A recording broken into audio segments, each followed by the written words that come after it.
சோறின்றி அமையாது உலகு.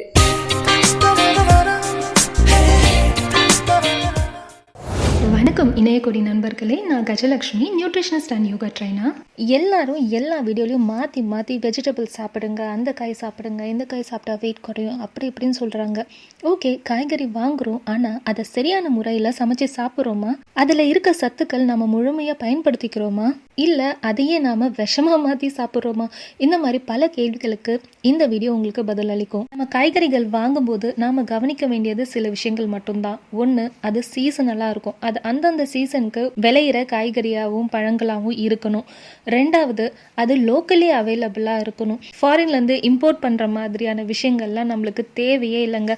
நாம் வாழ்கிற இடத்துல நம்மளை சுற்றி விளையிற காய்கறிகள் கனிகள் தான் நமக்கானது அப்படிங்கிறத நாம் புரிஞ்சுக்கணும். வெளிநாட்டில இருந்து இறக்குமதி ஆகிற காய்கறிகள் விலை உயர்ந்தது மட்டும் இல்லாமல் அது எவ்வளோ நாள் கழிச்சு நம்ம கிட்ட வருது, அதில் அது கெட்டு போகாமல் இருக்க என்ன மாதிரியான விஷயங்கள் யூஸ் பண்ணுறாங்க, இந்த மாதிரி நிறைய விஷயங்கள் அதில் இருக்கிறதுனால அதை அவாய்ட் பண்ணுறது நம்ம ஆரோக்கியத்துக்கு ரொம்ப நல்லது.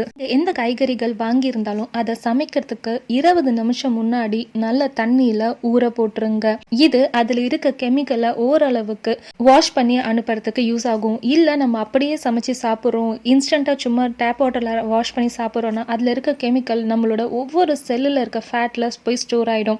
நீங்கள் இதோட எப்போ வெயிட் குறைக்கிறதுக்கு டயட்டு எக்ஸசைஸ்ன்னு போகிறீங்களோ அப்போ தான் அது நம்ம உடம்பு விட்டு போகும். அது வரைக்கும் அது நம்ம செல்லுலேயே இருந்து அதோடைய பாதிப்புகளை நமக்கு கொடுத்துக்கிட்டே இருக்கும். ஸோ முடிஞ்ச அளவுக்கு சமைக்கிறதுக்கு 20 நிமிஷம் குறைஞ்சது அதை ஊற வச்சுட்டு அப்புறம் அதை நல்ல தண்ணியில் அலசிட்டு அதுக்கப்புறமா சமைக்க ஆரம்பிங்க. சில உணவுகளை ராவாக சாப்பிட்றது ரொம்ப நியூட்ரிஷியஸ் அப்படி சொல்கிறாங்க. எப்பவுமே புரிஞ்சுக்கோங்க, எல்லாமே நல்லதும் இருக்குது கெட்டதும் இருக்கிற மாதிரி எல்லா ஃபுட்டுமே ராவாக சாப்பிட்றது உடம்புக்கு நல்லதும் அப்படின்னு சொல்ல முடியாது. எல்லா ஃபுட்டுமே குக் பண்ணி சாப்பிட்றது உடம்பு நல்லதுன்னு சொல்ல முடியாது. உதாரணத்துக்கு, ஒரு முட்டையை நீங்கள் ராவாக உடைச்சி குடிக்கிறதுக்கும் அதை வேக வச்சு சாப்பிட்றதுக்கும் உள்ள வித்தியாசம், வேக வச்சு சாப்பிட்ற முட்டையில் இருக்கிற புரோட்டீன் 180% நம்ம உடம்பால் ஜீர்ணிக்க முடியுங்கிறது உண்மை. அதே மாதிரி கேரட், கீரஸ் இந்த மாதிரி வகைகள் எல்லாமே நம்ம பச்சையாக சாப்பிட்றது நல்லது தான். பட் பச்சையாக சாப்பிட்றத விட நம்ம ரொம்ப ஓவர் குக் பண்ணிடாமல் சாட் பண்ணி சாப்பிட்றது அதாச்சும் பொரியல் மாதிரி செஞ்சு சாப்பிட்றது அதோடைய பீட்டா கேரோட்டினை நம்ம உடம்புல மோர் தென் 6% அப்சார்ப்ஷன் லெவல் இன்க்ரீஸ் ஆகுதுங்கிறதும் உண்மைதான். நம்ம கடையிலேருந்து வாங்கி வந்த உடனே கீரைகளை நம்ம வாஷ் பண்ணி வைக்கக்கூடாது. எப்போ நம்ம சமைக்க ஆரம்பிக்கிறோமோ அப்போ தான் கீரைகளை வாஷ் பண்ணணும். இல்லைன்னா அந்த இலைகள் அழுகி போகிறதுக்கு நிறைய வாய்ப்பு இருக்குது. ரெண்டாவது, சமைக்கிறதுக்கு முன்னாலே நம்ம காய்கறிகளை நறுக்கி வைக்கிறது கண்டிப்பாக நம்ம பண்ணக்கூடாது.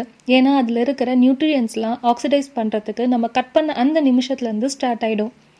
நிறைய விதமான குக்கிங் மெத்தட் பார்ப்போம். Boiling, steaming, grilling, frying, baking அப்படின்ட்டு நிறைய விஷயங்கள் இருக்குது. ஆனால் வெஜிடபிள்ஸ் பொறுத்த வரைக்கும் நம்ம முடிஞ்ச அளவுக்கு குறைவான தண்ணியில், அதாச்சும் ரொம்ப கொதிக்க வச்சிடாமல் வெறும் ஸ்டீமிங் பண்ணுற மாதிரியான குக்கிங் மெத்தட் யூஸ் பண்ணுறது அதில் இருக்க விட்டமின் சி, பி கண்டென்ட்டை சேவ் பண்ணுறதுக்கு ரொம்ப யூஸ்ஃபுல்லாக இருக்கும். அதிகப்படியான தண்ணியில் காய்கறிகளை கொதிக்க வச்சுட்டு அந்த தண்ணியை நம்ம யூஸ் பண்ணாமல் டிஸ்கார்ட் பண்ணுறதும் அதில் இருக்கிற நிறைய சத்துக்கள், விட்டமின், மினரல்ஸ் நம்ம தெரிஞ்சே வேஸ்ட் பண்ணுற மாதிரி தான். அதனால் முடிஞ்ச அளவுக்கு ஸ்டீமிங் மெத்தட் ஆஃப் குக்கிங்கை, ஸ்டீமிங்னா என்ன, நம்ம ஆவி பிடிக்கிறதுல இட்லி, இடியாப்பம்லாம் நம்ம செய்கிறோம் இல்லைங்களா, அதெல்லாமே ஸ்டீமிங் மெத்தட் தான். ஸோ அந்த மாதிரி குறைவான தண்ணியில் காய்கறிகளை சமைக்கிறது அதில் இருக்கிற சத்துக்கள் நம்ம அதிக அளவில் யூஸ் பண்ணுறதுக்கு உதவியாக இருக்கும். பல இடத்துல பார்பிக்யூ மாதிரியான குக்கிங் மெத்தட் ரொம்ப பரவலாக இருக்குது. அதில் என்ன விஷயம்னா, கிரில்லிங் பண்ணும்போது நம்ம அந்த காய்கறிகள் அந்த ஓரங்களில் பிளாக் ஆகிறது பார்க்குறோம் இல்லைங்களா, அது எல்லாமே பென்சோஃபெரின் சொல்லக்கூடிய அது ஒரு கார்சினோஜெனிக் ஃபேக்டர்ன்றதால அது உடம்புக்கு அவ்வளோ நல்லது கிடையாது. ஸோ முடிஞ்ச அளவுக்கு எந்த உணவுமே கிரில்லிங் மெத்தடில் சாப்பிட்றத தவிர்க்கிறது நல்லது. வெஜிடபிள்ஸ் மட்டும் இல்லைங்க, நான்வெஜ் எல்லாம் கூட கிரில் பண்ணி தருவாங்க. அது கிரில்லிங் மெத்தட் பண்ணும்போதே பார்த்தீங்கன்னா அதுலேருந்து கொழுப்பு சொட்டுறதை நம்ம பார்ப்போம். அது வெறும் கொழுப்பு கிடையாது இல்லைங்களா, அதில் இருக்கிற விட்டமின் பி, நம்ம மெயினாக நான்வெஜ்னாலே நம்ம மைண்டில் வர்றது விட்டமின் பி தான். ஸோ அது ரொம்ப அவசியம். பட் அது எல்லாமே அது ட்ரிப் அவுட் ஆகிட்டு போயிடும். கடைசியில் நீங்கள் சத்துக்கள் எல்லாம் விட்டுட்டு தேவையில்லாததை மட்டும்தான் நம்ம சாப்பிட்றோம் கிரில்லிங் மெத்தடில். ஸோ முடிஞ்ச அளவுக்கு கிரில்லிங் மெத்தடை அவாய்ட் பண்ணுறது ரொம்ப நல்லது. காய்கறிகளை நறுக்கும்போது அதில் இருக்கிற தோலை, மோஸ்ட் ஆஃப் த ஸ்கின் பார்ட்டை நம்ம தூக்கி போட்டுடுறோம். பட் அந்த மாதிரி பண்ண வேண்டிய அவசியங்கள் இல்லை. முத்தலான காய்கள் இல்லாமல் எலசா இருந்துச்சுன்னா நம்ம அதை தோலோடையே சமைக்கலாம். அந்த நம்ம ஒரு 20 to 30 நிமிஷம் தண்ணியில் ஊற வைக்கும் போது அதில் இருக்கிற கெமிக்கல் வாஷ் அவுட் ஆகிடும். அப்படி இருக்கும்போது நம்ம தோள்களோடவே சமைக்கிறது, தோலில் இருக்கிற தோலில் இருக்க சத்துக்கள் நிறைய வெஜிடபிள்ஸ்லேயே இருக்காது. அந்த மாதிரியான ஸ்பெஷல் விட்டமின்ஸும் நம்ம வேஸ்ட் பண்ணாமல் நம்ம சாப்பிட முடியும். விட்டமின் மினரல்ஸ் இல்லாமல் ஃபைபர் கண்டென்ட்டும் நம்ம தோலோடு சமைச்சு சாப்பிடும்போது நமக்கு நிறைய அதிக அளவில் கிடைக்கும். காய்கறிகளோட தோல் மட்டும் இல்லாமல் சமயங்களில் இந்த ரேடிஷோட லீஃபு, கேபேஜ், காலிஃப்ளவரோட லீஃப் எல்லாம் நம்ம வேஸ்ட் பண்ணுறோம். பட் அதுவும் ஒரு கீரை மாதிரி நம்ம சமைச்சு சாப்பிடும்போது அதில் இருக்க சத்துக்களும் நம்ம யூஸ் பண்ணிக்கலாம். சிம்பிளாக சொல்லணும்னா இஞ்சியோட தோல் மட்டும்தான் நம்ம சாப்பிடக்கூடாது. மற்றபடி எந்தெந்த தோல்லாம் நம்மளால் குக் பண்ணி சாப்பிட முடியுமோ நம்ம தோலோடவே சமைச்சு சாப்பிட்லாம். இது போக ஃப்ரையிங்னு ஒன்று பண்ணுறோம். இப்போது சமயத்தில் நம்ம ஃபிஷ் எல்லாம் கூட நிறைய எண்ணெய் ஊற்றி அதை பொரித்து சாப்பிட்றது தான் ரொம்ப விரும்புகிறோம். பட் ஏன் அந்த மாதிரி பண்ணக்கூடாதுன்னா, ஃபிஷ்ஷில் நம்ம ரொம்ப ஸ்பெஷலாக பார்க்குற அந்த omega-3 ஃபேட்டி ஆசிட் நம்ம ரொம்ப டீப் ஃப்ரை பண்ணும்போது டீக்ரேட் ஆகிடும். ஸோ இது மற்ற வெஜிடபிள்ஸில் இருக்கிற விட்டமின் மினரல்ஸையும் பாதித்து நம்ம தேவையில்லாமல் கெட்ட விஷயங்களை சாப்பிட்ற மாதிரி ஆகிடும். இது போக ஆயில் ஹை டெம்பரேச்சரில் லாங் டைமில் கொதிக்கும் போது அதில் ஒரு டாக்ஸிக் சப்ஸ்டன்ஸ் ஆல்டிஹைட்ஸ்னு ஒன்று ஃபார்ம் ஆகுது.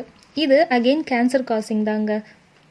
இந்த ஆல்டிஹைட்ஸ் மறுபடியும் நம்ம அந்த ஆயிலை ஹீட் பண்ணும்போது, ரீஹீட் பண்ணிக்கிட்டே இருக்கும்போது அது இன்னமும் அதிகமாகும். இப்போ புரியுதுங்களா எதுக்காக நம்ம ஃப்ரைடு ஃபுட்ஸ்லாம் நம்ம அவாய்ட் பண்ணணும்னு சொல்கிறாங்கன்னுட்டு.